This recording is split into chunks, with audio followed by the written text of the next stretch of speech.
السلام علیکم ورحمۃ اللہ وبرکاتہ۔ الحمد للہ وکفی وسلام الذین اصطفی اما بعد۔ اعوذ باللہ من الشیطان الرجیم، بسم اللہ الرحمن الرحیم۔ کل نفس ذائقۃ الموت، اما بعد۔ نہ دنیا سے، نہ دولت سے، نہ گھر آباد کرنے سے تسلی دل کو ملتی ہے خدا کو یاد کرنے سے۔ محترم سامعین کرام، معزز ساتھیوں اور ہمارے اکابرین اور ہمارے نوجوان ساتھیوں، اللہ تبارک و تعالیٰ کا احسان اور اس کا کرم ہے کہ اللہ رب العزت نے ہم سب کو اپنی بارگاہ میں ایکجٹ جمع ہونے کی توفیق عطا فرمائی، اور اس کے بعد اللہ رب العزت نے کچھ دیر اپنی امت کے لیے اور ہماری اصلاح کے لیے غور و فکر اور نصیحت کا ماحول بنانے کی توفیق عطا فرمائی۔ اللہ رب العزت سے دعا کرے کہ اللہ رب العزت ہم سب کو جو بات کہی جائے اور جو بات زبان سے نکلے ان تمام باتوں کو اپنی نگرانی میں اور اپنی توفیق کے ساتھ ہم سب کو اس پر عمل کرنے کی توفیق عطا فرمائے۔ خالق دو جہاں نے ہم سب کو پیدا فرمایا اور ہم سب پر اللہ رب العزت کا ہی اختیار ہے۔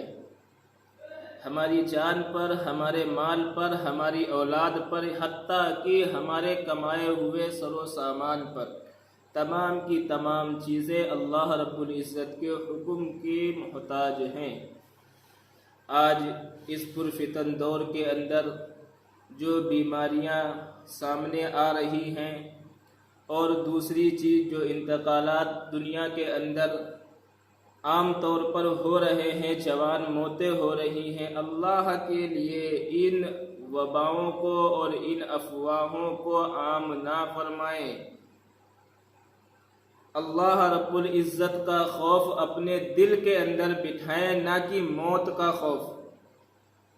خالق جب روٹھتا ہے تو طرح طرح کی پریشانیاں اور طرح طرح کی مصیبتیں ہم پر نافذ ہوتی ہیں تاکہ ہم راہ راست پر آ جائیں، نہ کہ ہم کو پریشان کرنے کے لیے اللہ رب العزت نے دنیا کے اندر کوئی ایسے فتنے ابھارے ہیں، نہ ہی اللہ رب العزت نے ہم کو اذیتیں دی ہیں۔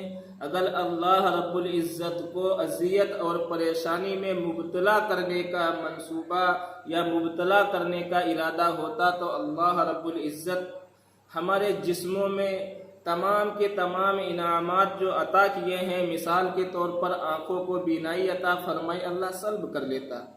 ہم ان آنکھوں سے کتنے گناہ کر جاتے ہیں، نہ جانے کتنی فحش چیزوں کو ہم اپنی آنکھوں کے درمیان سے گزار دیتے ہیں، اپنی زبان سے کتنے مکروہات الفاظ کو ادا کر دیتے ہیں، اپنے ذہن کے اندر نہ جانے کتنی سوچوں کو ہم پیدا فرما لیتے ہیں۔ کیا کبھی اللہ رب العزت نے ہماری پکڑ فرمائی؟ نہیں میرے دوستو، اللہ وہ خالق ہے، اللہ وہ مالک ہے جس رب نے ہم کو پیدا فرمایا اور آج ہم کو وجود بخشنے کے بعد ہماری پرورش فرمائی۔ اس خالق کے اوپر ایمان لانا ضروری ہے اور اس خالق کے اوپر، اس کی رحمتوں کے اوپر ایمان رکھنا ضروری ہے۔ اسی طریقے سے اس وقت میں جو وبا عام طور پر نافذ کی گئی ہے، جو وبا عام طور پر چل رہی ہے، اللہ کے واسطے اس وبا کا خوف اپنے دلوں کے اندر سے نکال دے، موت کا خوف اپنے دلوں کے اندر سے نکال دے، بلکہ ہمارے دلوں کے اندر یہ فکر اور یہ منصوبے اور یہ ارادہ اور یہ تہیہ ہونا چاہیے کہ ہمارا خالق جو آج ہم سے روٹھ گیا ہے، ہم اس کو کس طریقے سے منائیں۔ آج ہمارے نوجوان طبقے کے اندر جو دو چیزیں عام طور پر رائج ہو چکی ہیں، ہم عمر سے میں مخاطب ہو کر یہ بات کہہ رہا ہوں۔ نمبر ایک، یوٹیوب کے اندر سیریل اور ڈرامے کو فروغ دینا۔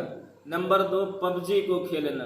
اللہ کی قسم یہ ہمارے اسلاف کا طریقہ تو نہیں رہا، یہ ہمارے کسی ایمان والے بھائی کا تو طریقہ نہیں رہا، یہ غیروں کے طریقے ہیں، یہ منصوبے ہم کو برباد کرنے کے لیے بنائے گئے ہیں۔ اللہ کی پناہ چاہو ان چیزوں سے، اور اپنے آپ کو ان تمام چیزوں سے منفرد کرو، الگ کرو، ہٹاؤ، ان کو بائیکاٹ کرو اپنی زندگی سے، اور اپنے زندگی کے اندر اللہ کے نبی علیہ الصلاۃ والسلام کے وہ عمل لاؤ جس سے ہمارا خالق راضی ہو جائے۔ آج ہمارا رب ہی تو روٹھا ہے جس کی وجہ سے ہم اتنے پریشانیوں میں مبتلا ہیں۔ اللہ رب العزت اپنے ہر ایک بندے سے کتنی محبت کرتا ہے۔ حدیث میں آتا ہے کہ اللہ رب العزت اپنے بندوں سے اتنی محبت کرتا ہے کہ دنیا کی 70 مائیں مل کر ایک بچے سے محبت کریں، اتنی محبت اللہ اپنے بندے سے کرتا ہے۔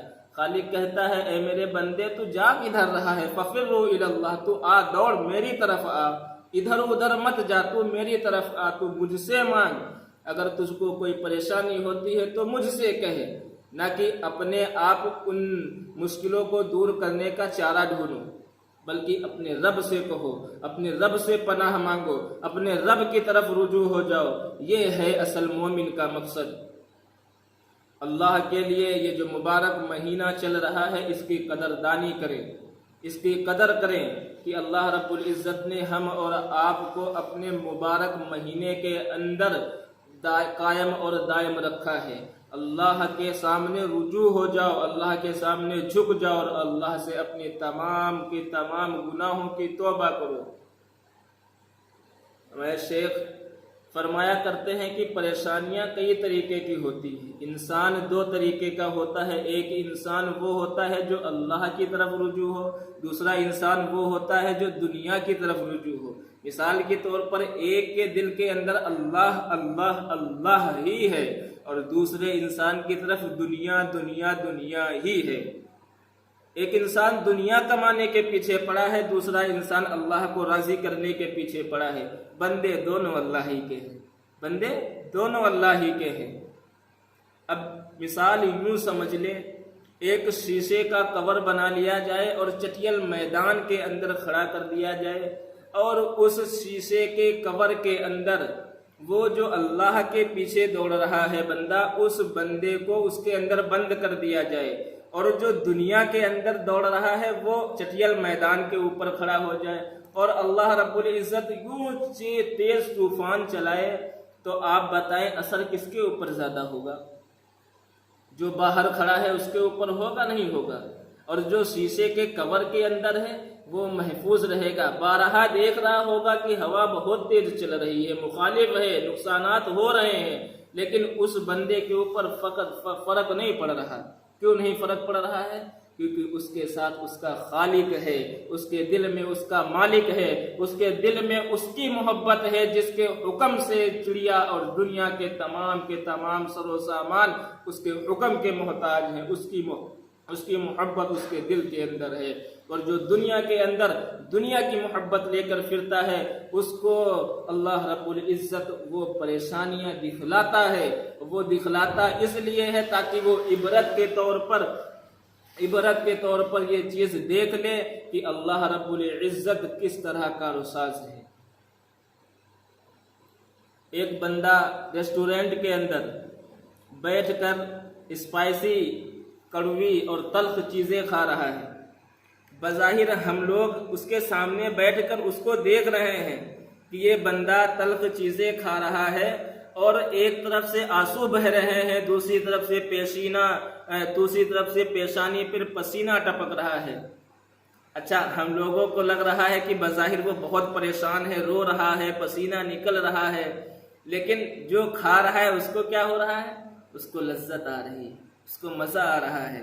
اسی طریقے سے اللہ رب العزت کے جو نیک اور مخصوص بندے بن جاتے ہیں وہ اللہ کے عشق میں چور ہو جاتے ہیں، اور جب چور ہو جاتے ہیں تو اللہ رب العزت کی طرف سے نہ جانے کتنی پریشانیاں، پوری دنیا مل کر اس کو پریشان کرنے کی سوچ لے، لیکن نہیں، اس کو لذتیں ہی لذتیں آئیں گی، کیونکہ اس کا محافظ اللہ بن چکا ہوتا ہے، اس کا محافظ، اس کا نگہبان اللہ بن چکا ہوتا ہے۔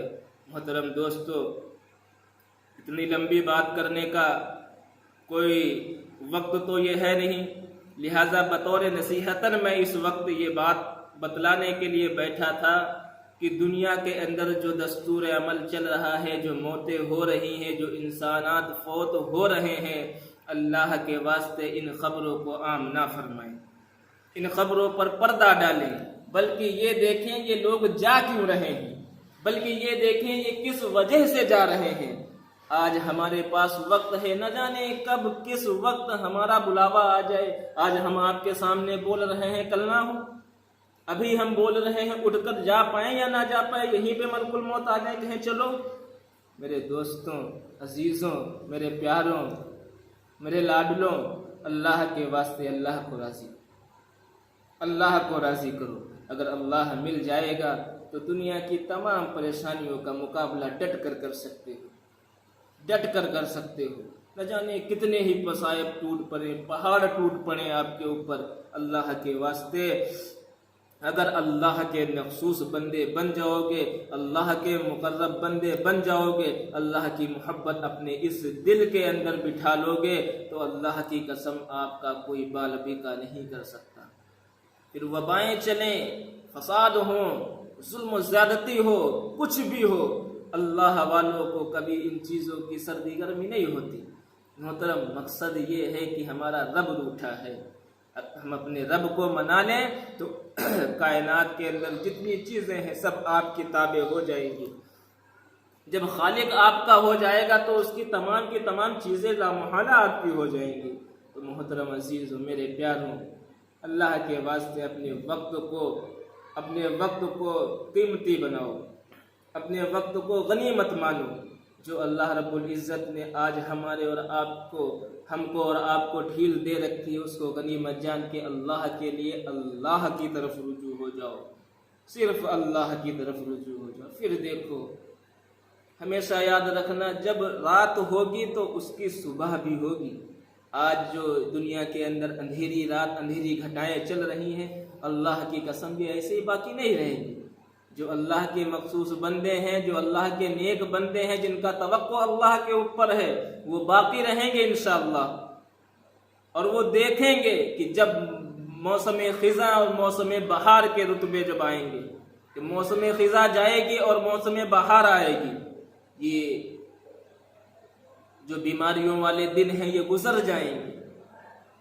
اللہ کا بندہ صبر کرتا ہے، نہ کہ دنیا کی افواہوں پہ غور کرتا ہے، کون مرا کون گیا۔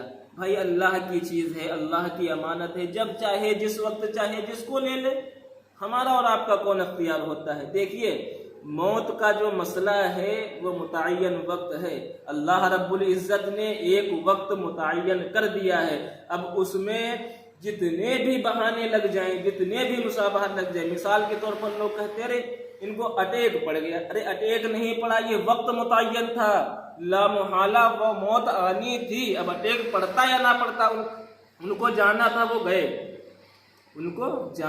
وہ گئے، اب وہ نہیں رکنے والے۔ تو دوستو، اپنی موت کا متعین وقت جو ہے وہ کوئی ٹال نہیں سکتا، لہذا جب جس کی موت جس حال میں لکھی ہے، جس وقت میں لکھی ہے، وہ آ کر رہے گی، بہانے کتنے بھی ہوں۔ ہاں، کچھ چیزیں ہوتی ہیں جن سے ہم کو پرہیز کرنا چاہیے، لیکن یہ نہیں کہ ہم اپنے دلوں کے اندر خوف بٹھا لیں، اپنے آپ کو نفسیاتی مریض کر لیں۔ مریض نہیں بھی ہیں تو ٹینشن میں سن کے ہاں فلاں کو فلاں بیماری تھی، اگر ہم اس کے پاس جائیں گے تو فوت ہو جائیں گے۔ نہیں، ایسا کچھ نہیں ہوتا، کچھ نہیں۔